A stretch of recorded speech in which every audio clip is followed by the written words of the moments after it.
It's 27 minutes past 7 now. Spida Hunter from ehpfitness.com. He knows a bit about fitness. Fitness, health, strength, increasing your fitness IQ from ehpfitness.com, and Spida Hunter on Twitter, SPIDA Hunter, one word. Come on in, Spida, from the gymnasium. Good morning. Morning, mate. Nice to have you along again this morning. How's your week been? It's been very good, thank you kindly. It's been pretty cruisy, very good. Finished a 7-day detox this week, so not bad. Been very good. And it's cold today, mate. What's happened? Yeah, it's autumn. Autumn has started creeping in, which means it's going to be a little bit harder to get up in the mornings and get moving and motivate yourself. I think that's going to be harder for the next 6 months.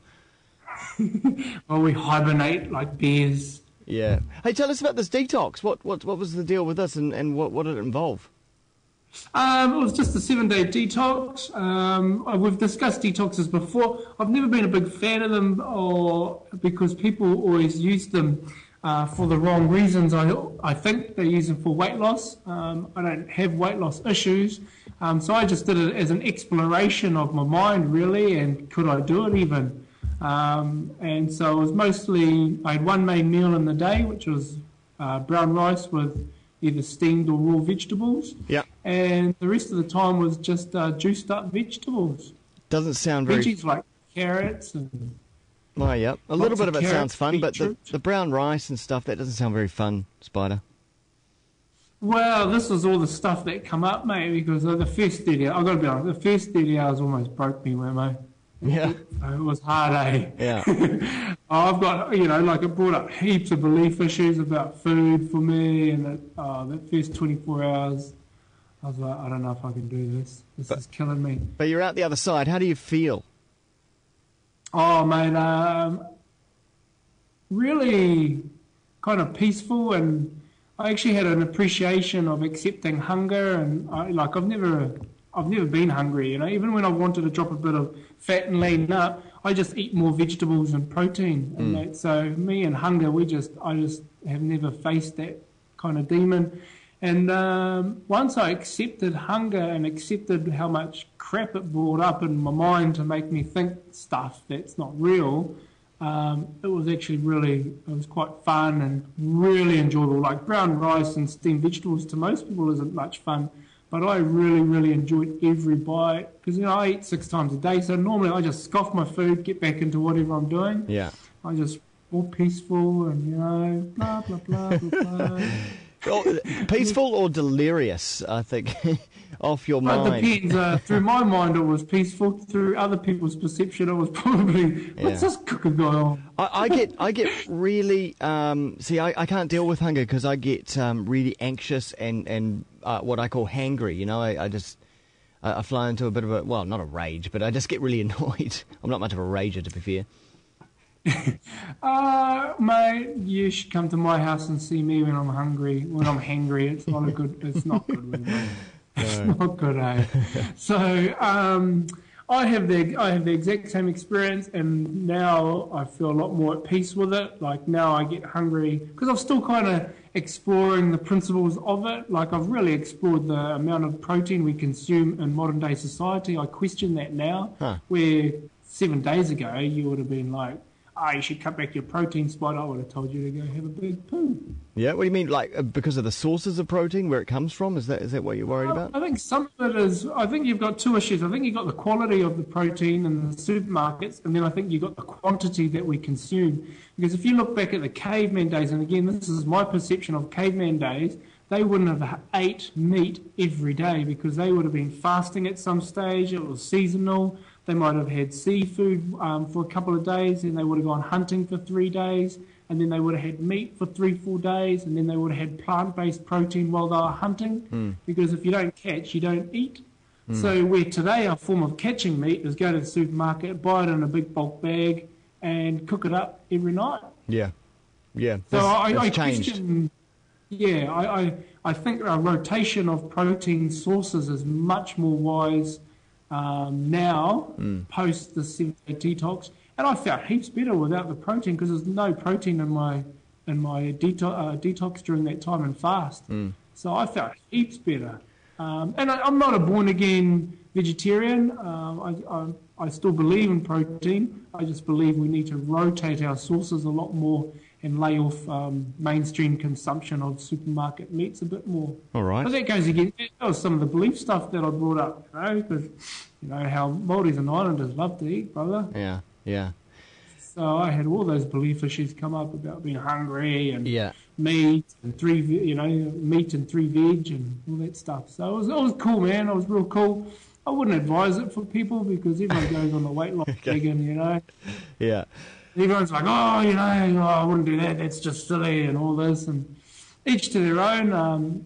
I just accepted it for what it was. And once I got past 30 hours, mate, it was actually pretty cool. Cool. Hey, Spida, before we do run out of time, I guess we should get into the exercise for today. Yes, mate. Freaky Friday exercises today. I've got Valerie Waters from America. She's like a celebrity trainer. She's got Valslides. Just go to valslide.com. She's good. She's good trainer. So she knows her stuff. That's why I own them. And I'll show you some exercises with the made body weight, brother. Love the body weight. So what are these? How can you describe what these little pad things are? Of course. Sorry for those that are in the car. They're pretty much plastic with some cushion on it, and it's for sliding on carpet. So you can put your feet on it or put your hands on it, and it just makes sliding on the carpet a lot easier. You wouldn't use them on concrete because you wear away the plastic. So when you were a kid and you had socks and you'd go sliding against wooden floor or vinyl. Yeah. Loved it. Yeah. Still do it in my nana's slippers. So it's pretty much that. It's pretty much that same philosophy. So if you put socks on your hands and you go on wood or vinyl, and you'll be able to do exactly the same thing that I'm demonstrating in these videos. Okay, let's get into it. Okay, bro, we've got, I will start off with standard push-ups, one of my favourite exercises, with the Valslides on your hands, and then you go down and you can, I'll face this way, and then you can rotate, push one hand forward, and then the other. So if you for those that are listening, if you think you got socks on your hands, you go down into a push-up, and then you just jiggle your hands around backwards and forwards, forward and back, for a period of time, or 20 reps. And then you come back up, and then if you want to do the same thing, you can go out and back, so left and right. Yeah. So you still got your socks on your hand, and you go out and out and out and out and out. And then if you want to get funky with it, you go out and oops, and then you come back and Jeepers, that looks tough, man. That's because I can imagine what that is doing for your is it your pecs, your chest, yeah. Your pecs, your shoulders, your back, and your abs, bro, they light up. They just really ignite. Even though you can't see it, my abs have to be really tight when doing this. And then if you want, you can chuck your socks on your feet or the Valslides. And then you go and do grasshoppers where you're running. So you're in a push-up position and you're just running, sliding on the floor. And then if you want to funky it up again, you can come up, out, out. Walk forward, walking back with your hands, so you're sliding, you're like you got dead legs, and you're just walking forward, walking back, sliding out. For those that can see, I've got one leg, my left foot's way out to the side while I'm doing push-ups. Wow. It's almost like a dance. Oh, mate, you just have to be creative, and it's relative to what strength levels you got too. But you just take what I've done and apply it to yourself in whatever fashion you can manage, rather than try and do exactly what I'm doing. Yeah. Might be a little tricky. But it isn't. Basically, you just create stuff up with them, and you just have a childlike mind, just like... Yeah, because they do look really fun, and it looks like something that you can just go, oh, what am I going to do next, and be quite creative. Yeah, hard out, because you can work everything with them. You can do your hamstrings up to the back of your thighs, where you're lying on your back, lift your bum up, curl it in, so you bring your socks to your bum, back out again, and then you can alternate.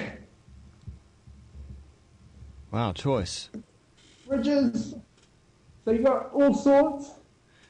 So when you've got them on your feet, it's almost like roller skates, kind of, but a little bit safer. I don't know if they are safer, mate.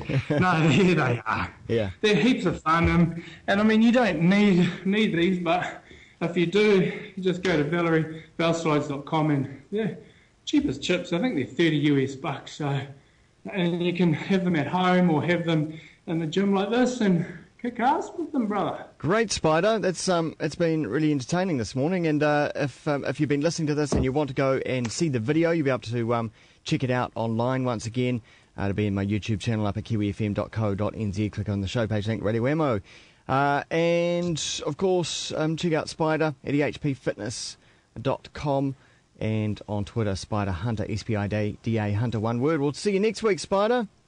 No worries, Wammo. I'll carry on working out. All right, still.